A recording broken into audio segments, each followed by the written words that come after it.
السلام علیکم ورحمۃ اللہ وبرکاتہ۔ ان الحمد للہ نحمده ونستعینه ونستغفره ونعوذ باللہ من شرور انفسنا ومن سیئات اعمالنا، من يهده الله فلا مضل له ومن يضلل فلا هادي له، واشهد ان لا اله الا الله وحده لا شريك له، واشهد ان محمدا عبده ورسوله۔ يا ايها الذين امنوا اتقوا الله حق تقاته ولا تموتن الا وانتم مسلمون۔ يا ايها الناس اتقوا ربكم الذي خلقكم من نفس واحده وخلق منها زوجها وبث منهما رجالا كثيرا ونساء، واتقوا الله الذي تساءلون به والارحام ان الله كان عليكم رقيبا۔ يا ايها الذين امنوا اتقوا الله وقولوا قولا سديدا يصلح لكم اعمالكم ويغفر لكم ذنوبكم، ومن يطع الله ورسوله فقد فاز فوزا عظيما۔ اما بعد فان خير الحديث كتاب الله، وخير الهدي هدي محمد صلى الله عليه وسلم، وشر الامور محدثاتها، وكل محدثة بدعة، وكل بدعة ضلالة، وكل ضلالة في النار۔ اعوذ باللہ السمیع العلیم من الشیطان الرجیم، من همزه ونفخه ونفثه۔ بسم اللہ الرحمن الرحیم۔ وقال ربكم ادعوني استجب لكم ان الذين يستكبرون عن عبادتي سيدخلون جہنم داخرین۔ معزز محترم صدر مجلس فضیلت الشیخ شکیل احمد فیضی محمدی حفظہ اللہ، نائب امیر صوبائی جمعیت اہل حدیث مہاراشٹرا، اور محترم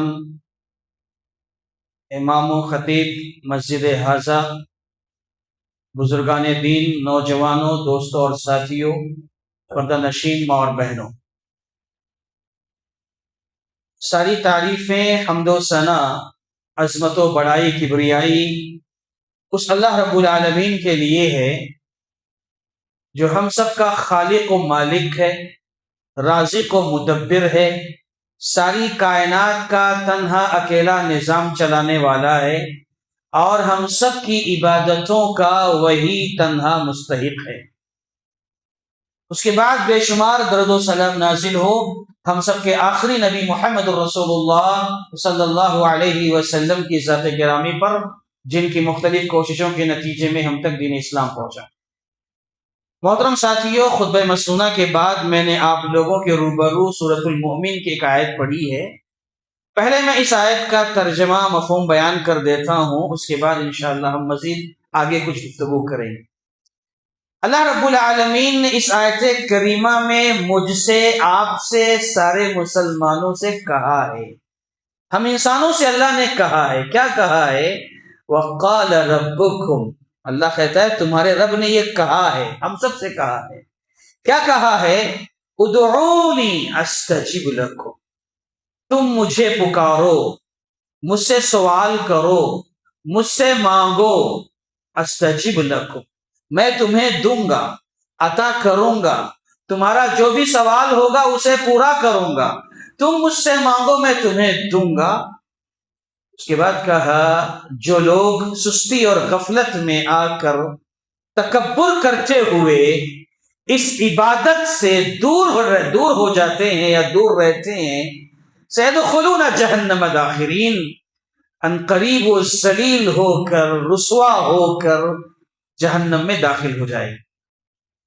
محترم ساتھیوں، آپ نے ترجمے سے ملاحظہ کیا کہ اللہ تبارک و تعالی نے یہاں پر جو خاص بات بیان فرمائی وہ یہ کہ سب سے پہلے اللہ نے مجھ سے، آپ سے، سب مسلمانوں سے کہا کہ تم اللہ سے مانگو، اللہ کو پکارو، اللہ کے سامنے اپنے دامن کو پسارو، اپنے مسائل، اپنی ضروریات، اپنے شکوے، اپنی تکلیفیں، اپنی پریشانیاں، اپنی الجھنیں، اپنا درد، اپنا غم، اپنا رنج، اپنا جو بھی تمہارا اپنا مسئلہ ہے، سب میرے سامنے رکھو، اللہ نے کہا ہے۔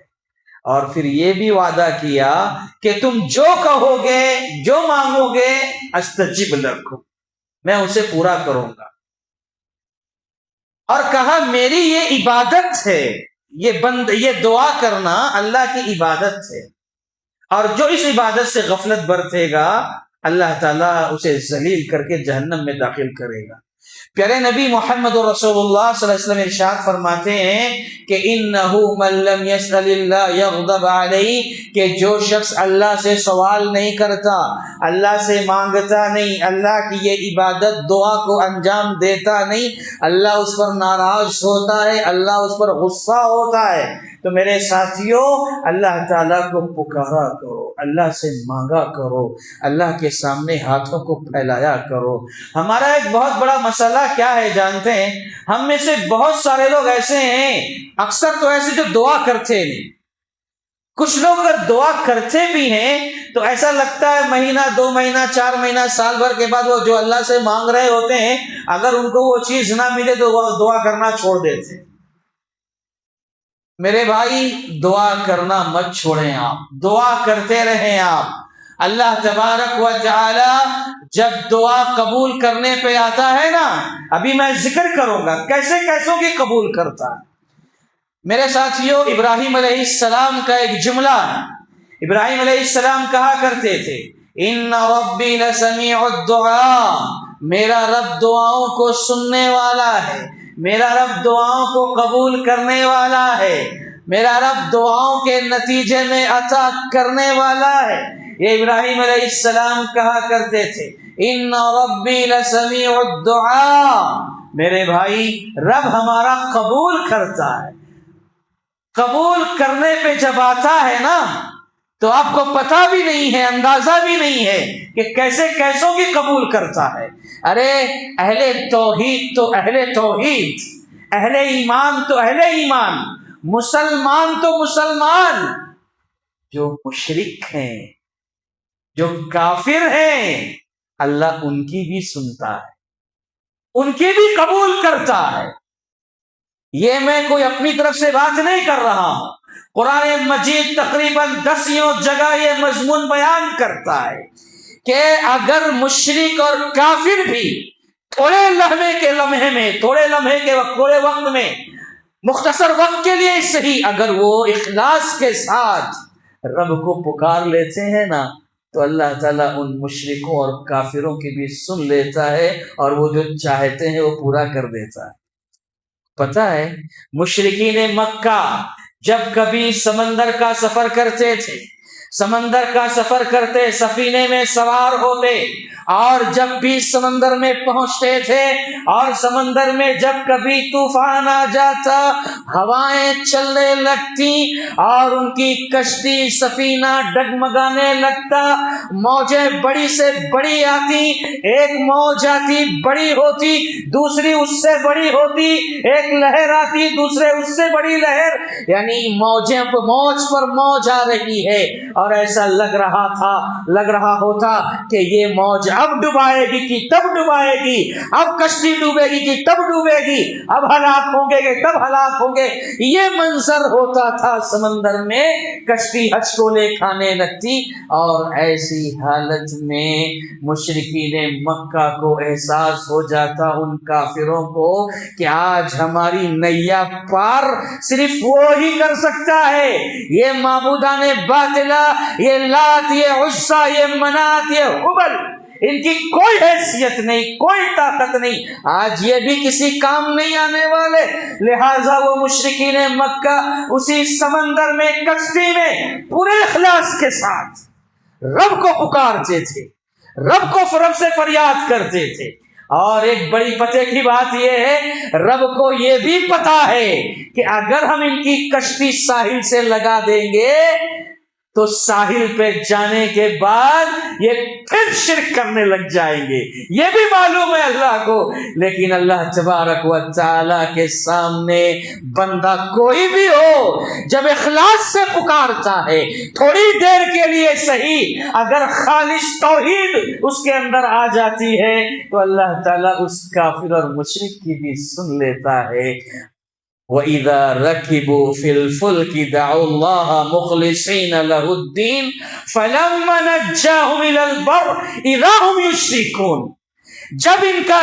جب یہ سمندر کا سفر کرتے اور ان کی کشتی طوفان کی زد میں آ جاتی تو پورے اخلاص کے ساتھ رب کو یہ مشرک پکارتے، اور جب ان کی کشتی ساحل پر لگ جاتی پھر شرک کرنے لگ جاتے تھے۔ تو معلوم ہوا کہ ہمارا رب تو وہ رب ہے جب وہ قبول کرنے پہ آتا ہے، واللہ قبول کرنے پہ آتا ہے تو کیسے کیسوں کی قبول کر لیتا ہے۔ مشرکوں کی، کافروں کی بھی اللہ قدر کرتا ہے، ان کے اخلاص کی، ان کی دعا کی، ان کے پکار کی۔ آپ جانتے ہیں اس روئے زمین پر اللہ تعالیٰ کا سب سے بڑا گنہگار بندہ گمراہ کون ہے؟ ابلیس ہے نا، شیطان ہے۔ وہ ابلیس، وہ شیطان جب پھر جنت سے نکالا گیا، دھتکارا گیا، تو اس نے پلان کیا، منصوبہ بنایا کہ میں سارے بندوں کو گمراہ کروں گا، اور گمراہ کرنے کے لیے اسے پاور چاہیے تھا، اسے طاقت و قوت چاہیے تھی، اسے مہلت چاہیے تھی، تاکہ وہ سب کو سب کے اندر وسوسہ پیدا کر کے سب کو گمراہ کرے۔ اسے یہ طاقت چاہیے تھی، کہاں سے ملتی یہ طاقت؟ اس کو پتا تھا یہ مجھے دے گا تو کون دے گا؟ رب ہی دے گا۔ تو اس نے یہاں وہاں دائیں بائیں ٹامک ٹوئیاں نہیں مارا، اس نے کہا ربی انظرنی الی یوم یبعثون، اے میرے رب مجھے قیامت کے دن تک مہلت دے دے۔ کیا مقصد؟ میں تیرے بندوں کو گمراہ کرنا چاہتا ہوں، مجھے پاور چاہیے، طاقت چاہیے، مجھے حوصلہ چاہیے اور مہلت چاہیے قیامت کے دن تک، میں سب کو گمراہ کر کے چھوڑوں گا۔ شیطان کس سے مانگ رہا ہے؟ اللہ سے مانگ رہا ہے، اور ڈائریکٹ اللہ سے سوال کر رہا ہے۔ اسی لیے بعض علماء کہتے ہیں شیطان بھی اہل حدیث تھا، جو مانگ رہا ہے صرف اللہ سے مانگ رہا ہے، ڈائریکٹ اللہ سے سوال کر رہا ہے، اور اللہ نے اس کی سنی، اس کو دیا جو وہ چاہتا تھا۔ تو جب اللہ کافر کی، مشرک کی، ابلیس لعین کی، شیطان مردود رجیم کی اللہ تعالیٰ سن رہا ہے، قبول کر رہا ہے، تو ہماری اور آپ کی نہیں قبول کرے گا؟ اللہ ہماری نہیں سنے گا؟ سنے گا، ضرور سنے گا، لیکن پہلے اپنے اندر وہ جوہر پیدا کرو، وہ کردار پیدا کرو، وہ عمل پیدا کرو، وہ جذبہ عبادت و بندگی پیدا کرو کہ جس مقام پر پہنچنے کے بعد بندہ اس مرتبے میں فائز ہو جاتا ہے کہ رب ذوالجلال اس کی ہر دعا کو قبول کرتا ہے، جس کو ہم مستجاب الدعوات کہتے ہیں۔ یعنی بندگی اور عبادت میں وہ مقام بھی آتا ہے کہ آہستہ آہستہ بندہ رب کی عبادت کرتے کرتے، ترقی کرتے کرتے اس مقام پر پہنچ جاتا ہے کہ اس کی تقریباً ہر دعا رب کی بارگاہ میں منظور ہوتی ہے، مقبول۔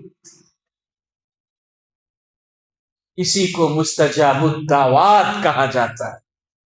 میرے بھائی، انبیاء کرام کی مثالیں، سلف صالحین کی مثالیں، صحابہ، ایسی بہت ساری مثالیں ہیں۔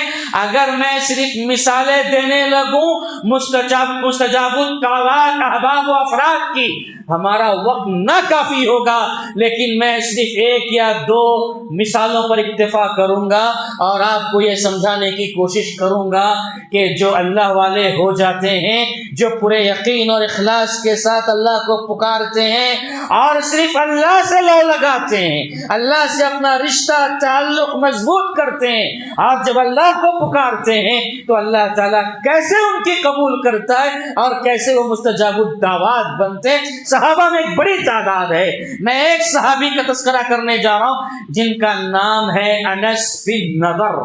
انس بن نضر رضی اللہ تعالیٰ عنہ یہ وہ صحابی ہیں جو میدان احد میں لڑتے لڑتے شہید ہو گئے تھے، اور ان کو اتنے زخم لگے کہ ان کا چہرہ پورا کا پورا زخموں سے چور ہو کر کے ایسا مسخ ہو گیا تھا، بگڑ گیا تھا کہ دیکھنے والے کو پہچاننے میں نہیں آ رہے تھے۔ انس بن نضر کے یہی انس ہیں۔ بہت مشکل ہو گئی، صحابہ انس رضی اللہ تعالیٰ عنہ کی لاش کو ڈھونڈ رہے ہیں لیکن نظر نہیں آ رہی ہے کہاں ہے، تو ان کی بہن کو بلایا گیا۔ ان کی بہن نے انگلیوں کے پول سے، ان کے فنگر پرنٹ سے پہچانا کہ یہ میرے بھائی انس بن نضر ہیں، یہ وہی انس ہیں جو جنگ احد میں شہید ہوئے تھے، اور ان کے بارے میں آتا ہے کہ یہ مستجاب الدعوات تھے، ان کی دعائیں اللہ قبول کرتا تھا۔ میں ان کا ایک قصہ سناؤں۔ ایک ان کی بہن کا تذکرہ ہے، ایک روایت میں پھوپھی کا ذکر بھی آیا ہے، صحیح مسلم وغیرہ صحیح بخاری کی روایت میں، کہ ان کی پھوپھی تھی یا ان کی بہن تھی۔ بہن کا تذکرہ اہل علم نے زیادہ کیا ہے، میں بہن کا نام لے رہا ہوں کہ بہن ان کی بہن تھی، اور ان کی بہن کا ایک مرتبہ جھگڑا ہوا کسی خاتون سے، ایک خاتون سے جھگڑا ہو گیا۔ بہن نے جھگڑے کے دوران سامنے والی خاتون کے منہ پر ایک گھوسا مارا، پورے زور سے مارا، اور نتیجے میں سامنے والی خاتون کا ایک دانت ٹوٹ کے باہر آ گیا، دانت ٹوٹ گیا، ایسا گھوسا مارا۔ اب ہوا یہ کہ خاتون کے گھر والوں نے جا کر اللہ کے نبی صلی اللہ علیہ وسلم کے سامنے مقدمہ دائر کر دیا، کہا اللہ کے نبی صلی اللہ علیہ وسلم، انس بن نضر کی بہن نے ہمارے گھر کی خاتون کا دانت توڑا ہے، ہمیں قصاص چاہیے، قصاص چاہیے، بدلہ چاہیے۔ مطلب کیا ہے؟ خاتون نے دانت توڑا، انس بن نضر کی بہن نے دانت توڑا ہے، ہمیں بدلہ چاہیے، یعنی ہم دانت کے بدلے دانت چاہتے ہیں، ہم چاہتے ہیں کہ انس کی بہن کا بھی دانت توڑا جائے، کیونکہ انہوں نے دانت توڑا ہے، اور شریعت یہ قانون نافذ کرتی ہے کہ دانت کے بدلے دانت آپ کو دینا پڑے گا۔ وہ مقدمہ آیا اللہ کے نبی صلی اللہ علیہ وسلم کے پاس، اللہ کے نبی ہمیں بدلہ چاہیے، ہمیں قصاص چاہیے۔ اللہ کے نبی صلی اللہ علیہ وسلم نے انس بن نضر رضی اللہ تعالیٰ عنہ سے کہا، انس تمہاری بہن نے خاتون کا دانت توڑا ہے، معلوم ہے نا آپ کو؟ ہاں اللہ کے نبی، وہ لوگ قصاص کا مطالبہ کر رہے ہیں، وہ لوگ تمہاری بہن کا دانت توڑنے کی بات کر رہے ہیں، کیا کرو گے؟ انس کہتے ہیں اللہ کے نبی صلی اللہ علیہ وسلم، میری بہن سے مجھے بڑی محبت ہے، آپ ایسا کریں خاتون کے گھر والوں سے کہہ دیں کہ میری بہن کو معاف کر دیں، آپ سفارش کر دیجئے۔ اللہ کے نبی صلی اللہ علیہ وسلم نے خاتون کے گھر والوں سے سفارش کی کہ انس کی بہن کو معاف کر دیا جائے، تو انہوں نے کہا نہیں اللہ کے نبی، ہم معاف نہیں کریں گے، ہم کو بدلہ چاہیے، قصاص چاہیے، دانت توڑا ہے، ہم دانت کے بدلے دانت چاہتے ہیں اللہ کے نبی، ہم معاف نہیں کریں گے۔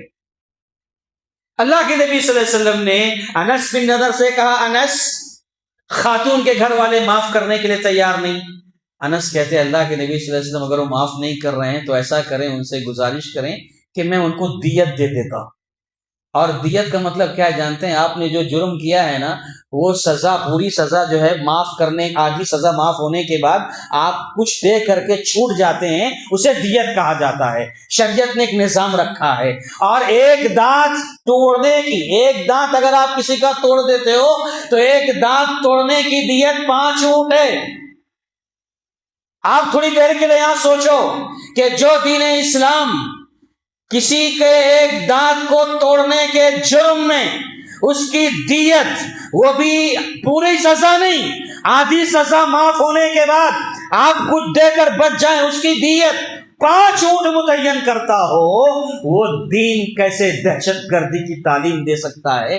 کیسے لوگوں کو مرنے مارنے کا سبق پڑھا سکتا ہے؟ نہیں میرے بھائی، دین اسلام سراپا امن کا، شانتی کا مذہب ہے۔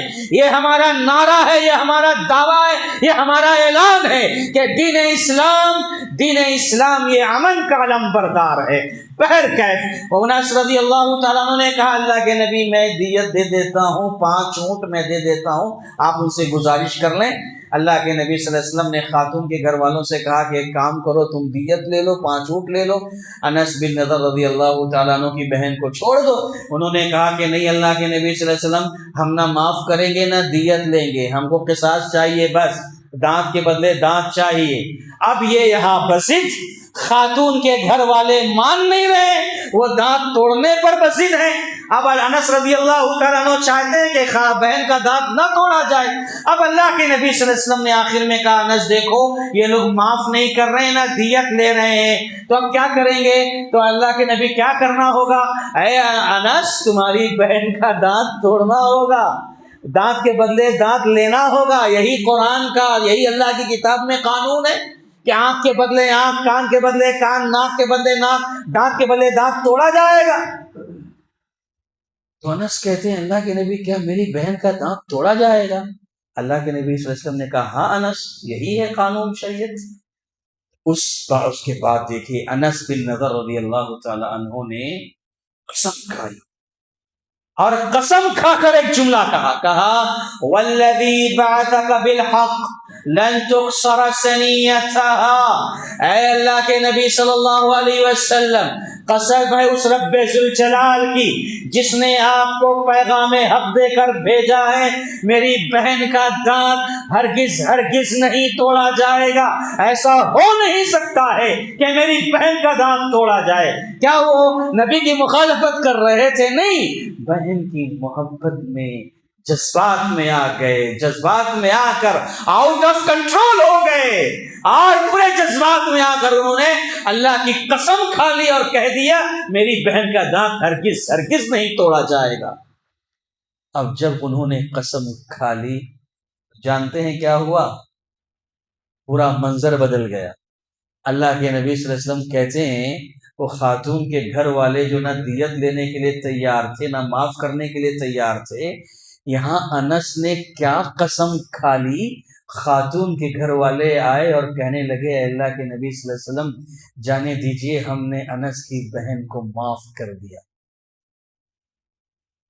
اللہ کے نبی صلی اللہ علیہ وسلم نے جو یہ منظر دیکھا، قسم کھانے سے پہلے کچھ اور قسم کھانے کے بعد کچھ اور، تو آپ نے کہا، اللہ کے نبی صلی اللہ علیہ وسلم نے اس وقت کہا ان من عباد اللہ لو اقسم علی اللہ لابرہ، کہ اللہ کے بندوں میں کچھ بندے ایسے ہوتے ہیں، اللہ کے بندوں میں کچھ بندے ایسے ہوتے ہیں جو اگر اپنی تائید میں، اپنے موقف کی تائید میں فیصلہ کروانا چاہتے ہوں اور اس کے لیے وہ اللہ کی قسم کھا لیتے ہیں، تو اللہ تعالیٰ ان کے قسموں کی لاج رکھتے ہوئے اپنے عرش سے اللہ تعالیٰ ان کے حق میں فیصلے کر دیتا ہے، اور یہی ہوا انس بن نضر رضی اللہ تعالیٰ عنہ۔ تو میرے ساتھیوں کہنا یہ ہے کہ یہ انس بن نضر رضی اللہ تعالیٰ عنہ مستجاب الدعوات تھے، جو دعا کرتے تھے اللہ قبول کرتا تھا، اور جب قسم کھا لیتے تھے تو قسم کھانے کے بعد منظر بدل جاتا تھا۔ یہ انس بن نضر رضی اللہ تعالیٰ عنہ تھے۔ تو میں یہ کہنا چاہتا ہوں میرے ساتھیوں کہ ہم اور آپ بھی اپنے آپ کو اس لائق بنائیں کہ ہماری دعاؤں میں وہ تاثیر ہو، ہماری دعاؤں میں وہ اثر ہو، کہ اللہ ہماری سنے، ہماری قبول کرے۔ اور اس وقت ہم جن حالات سے گزر رہے ہیں، پورا ملک جس طرح فتنوں کی زد میں ہے، انتشار، اختلاف، خلفشار، قتل عام، خوریزی، نہ جانے کیسے کیسے فتنے ہمارے سامنے ہیں، ہم کچھ نہیں کر سکتے ہیں، بس صرف ہمارے پاس ایک سہارا ہے، اللہ کی عبادت و بندگی کرتے ہوئے پورے اخلاص کے ساتھ دعاؤں کے ذریعے آپ چاہیں تو اپنا سب کچھ بدل کے رکھ سکتے ہیں، لیکن شرط یہ ہے کہ ویسی دعا کریں۔ آپ کو پتا ہے ایک صحابی ہیں برا ابن عازب رضی اللہ تعالیٰ، ان کے بارے میں آتا ہے کہ وہ ایسے مستجاب الدعوات تھے کہ وہ قسم کھاتے تھے جنگ کا نقشہ بدل جاتا تھا۔ ان کے بارے میں آتا ہے کہ جب جنگیں ہوا کرتی تھی صحابہ اکرام کے زمانے میں رومیوں سے، تو جب ایسا ہوتا تھا کہ وہ لوگ جنگ ہارنے لگے ہیں تو کہتے کہ برا کہاں ہے، بلاؤ ان کو، برا ابن عازب کہاں ہے، ان کو بلاؤ، جنگ ہار رہے ہیں ان کو بلاؤ، قسم کھائیں کہ ہم جنگ جیت جائیں گے۔ برا ابن عازب کو بلایا جاتا، وہ قسم کھاتے اللہ کی قسم ہم یہ جنگ جیت کر رہیں گے۔ ان کا قسم کھانا ہوتا تھا، ابھی ہار رہے ہوتے تھے، قسم کھانے کے بعد جنگ میں جیت ہو جاتی تھی، ہاری ہوئی جنگ جیت میں تبدیل ہو جاتی۔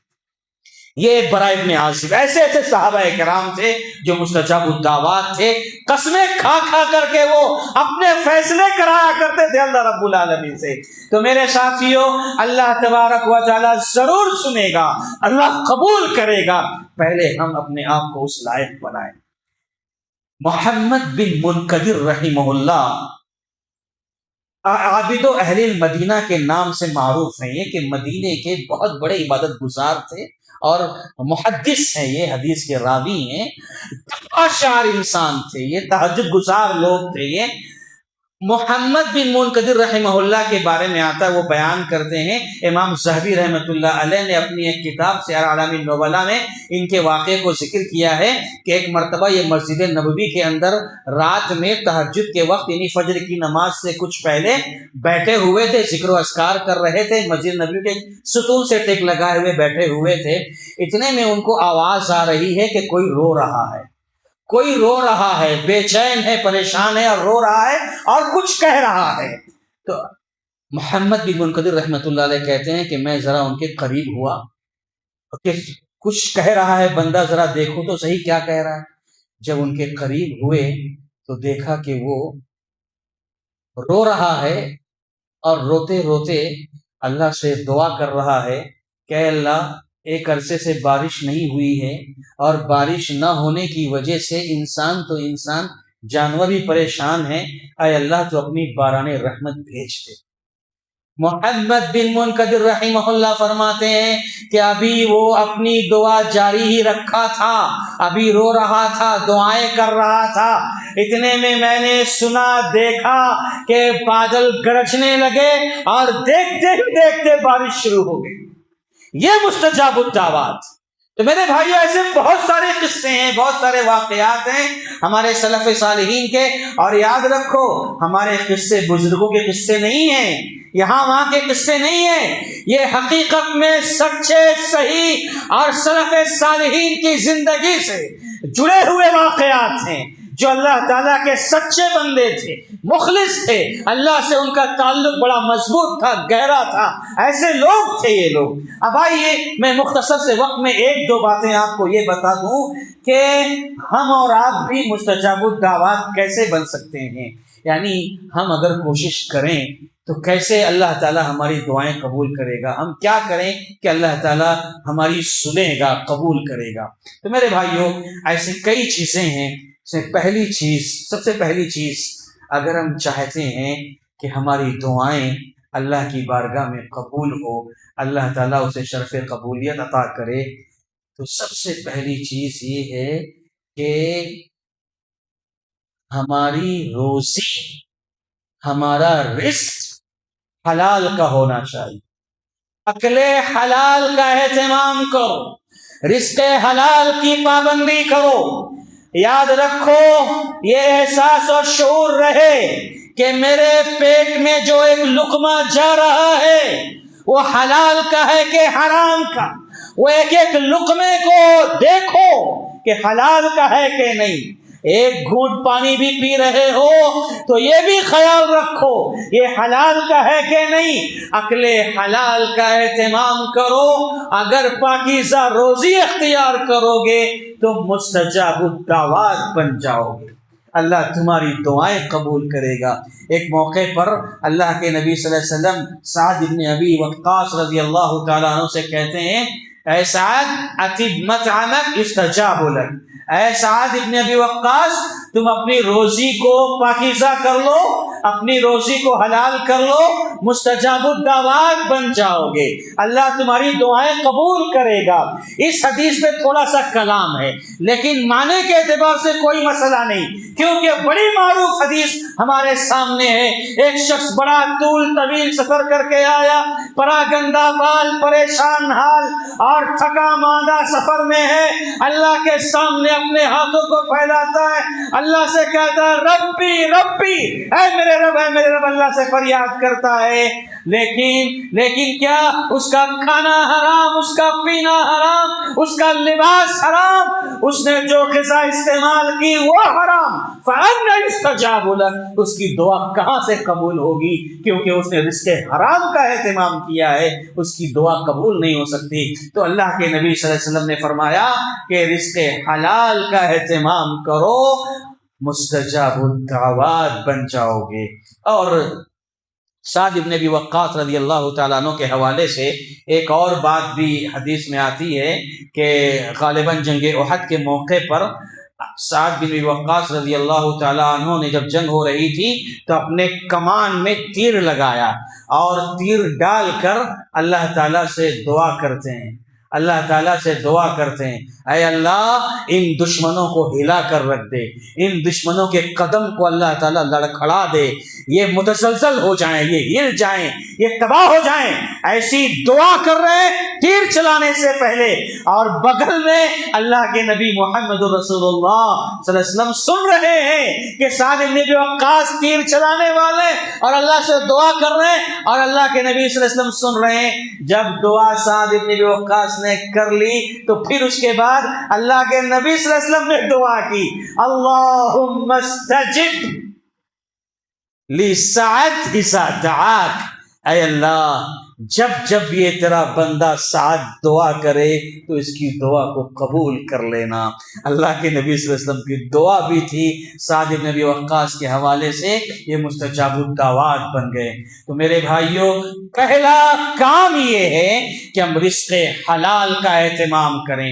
اور آپ کو ان کا ایک قصہ میں سنا دوں سعد بن ابی وقاص رضی اللہ تعالیٰ عنہ کا، سرسری طور پر کہ عمر بن خطاب رضی اللہ تعالیٰ عنہ کے زمانے میں عمر رضی اللہ تعالیٰ عنہ نے ان کو کوفہ کا گورنر بنایا تھا، کوفہ کے یہ حاکم تھے۔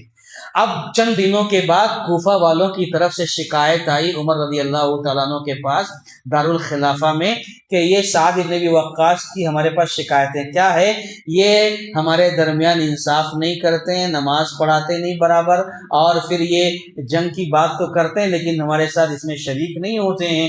ایسی کچھ شکایتیں، تقریباً 3 شکایتیں عمر رضی اللہ تعالیٰ عنہ کے پاس پہنچی۔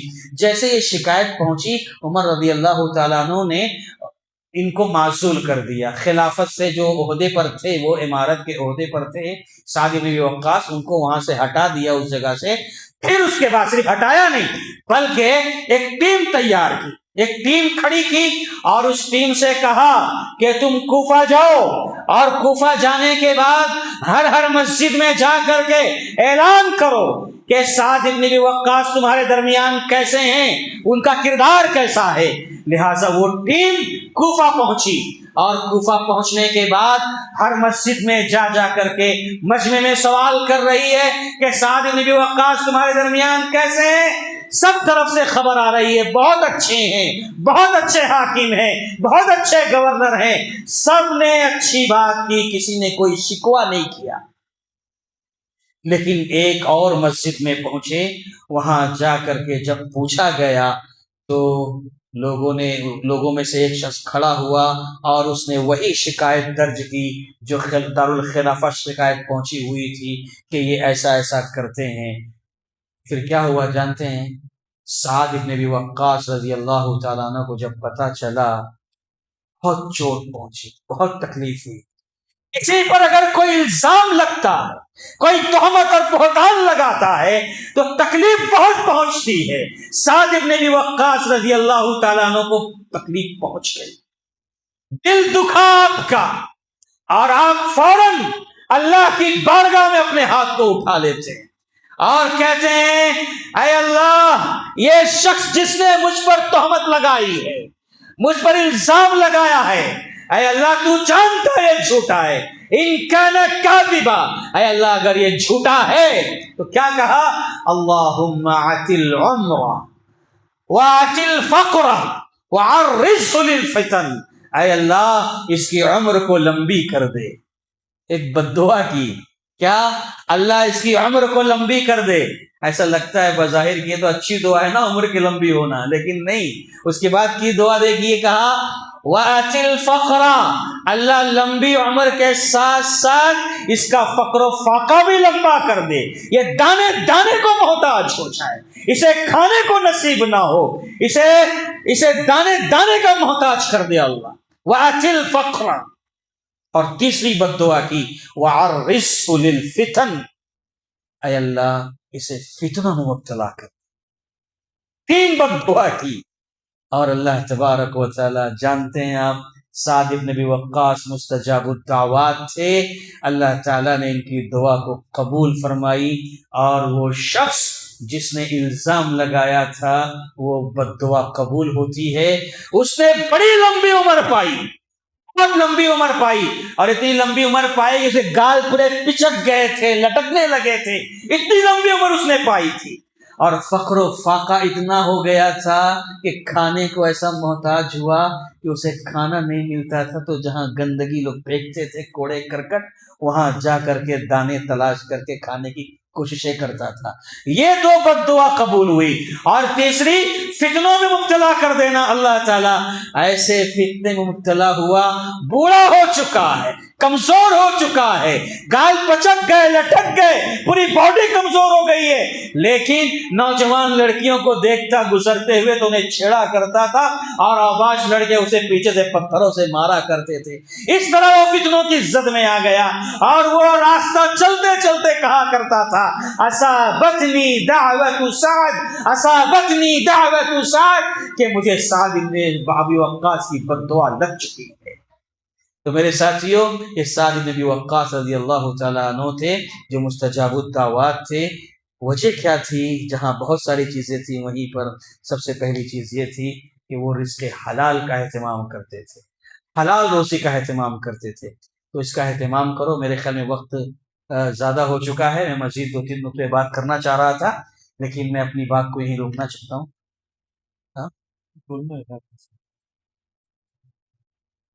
ایک اور بات ذکر کر دیتا ہوں میں، کہ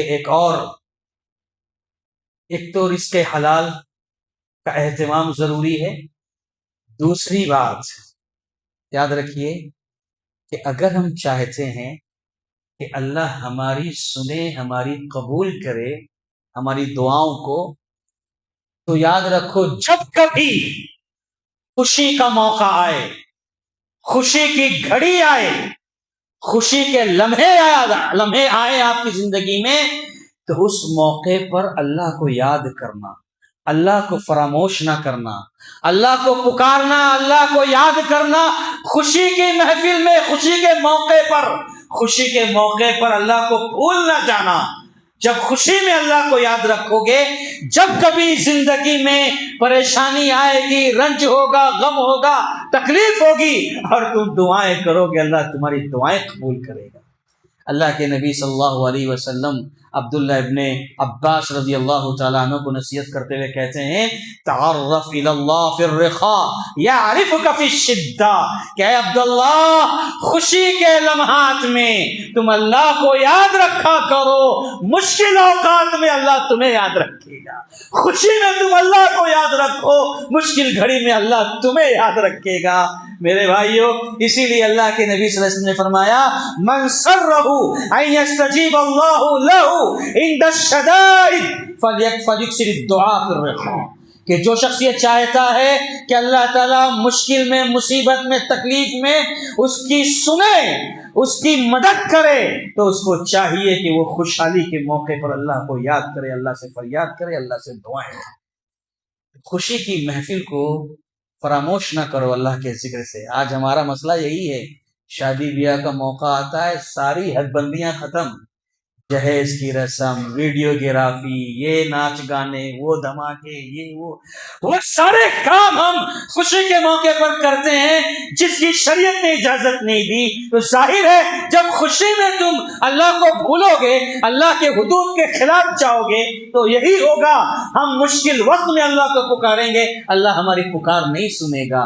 عیدین کا موقع آتا ہے، اللہ تعالیٰ نے ہمیں 2 خوشی کے دن دیے ہیں شریعت میں، اللہ نے 2 خوشی کے دن دیے ہیں، رمضان کے بعد عید الفطر اور پھر اس کے بعد عید الاضحیٰ، 2 تہوار، 2 خوشی کے دن۔ اس کو کیسے منانا ہے اللہ نے، نبی نے ہمیں بتایا ہے۔ ایک تو تم اللہ کو یاد کیا کرو، اللہ اکبر اللہ اکبر، لا الہ الا اللہ، اللہ اکبر اللہ اکبر وللہ الحمد، یہ ترانہ اپنی زبان پہ لایا کرو، گنگنایا کرو، اللہ کی تکبیر بیان کیا کرو۔ یہ اللہ نے سکھایا ہے خوشحالی کے موقع پر، خوشی کے موقع پر، اور ساتھ ہی ساتھ 2 رکعت نماز پڑھ لیا کرو، عید الفطر کی ہو یا عید الاضحیٰ کی ہو۔ یعنی ہماری شریعت نے ہمیں یہ سکھایا ہے کہ خوشی کے موقع پر دعا کرو، عبادت کرو، اللہ کا ذکر کرو، صدقہ کرو، خیرات کرو۔ بہرحال وقت نہیں ہے، ورنہ اس میں آپ کو مزید اور بھی 1-2 مثالیں، صحابہ کے قصے، صحابہ کے مثالی واقعے آپ کو سناتا، اور وقت گزر گیا بڑی تیزی سے۔ بہرحال اسی پر اکتفا کرتے ہوئے اپنی بات ختم کریں گے، اور اللہ سے دعا کریں گے کہ اللہ تبارک و تعالی ہم تمام کو وہ سارے اسباب، وہ ساری صفتیں، وہ ساری خوبیاں، وہ سارے کمالات جس کے ذریعے دعائیں قبول ہوتی ہیں، اللہ وہ ہمارے اپنے اندر پیدا کرنے کی توفیق عطا فرما۔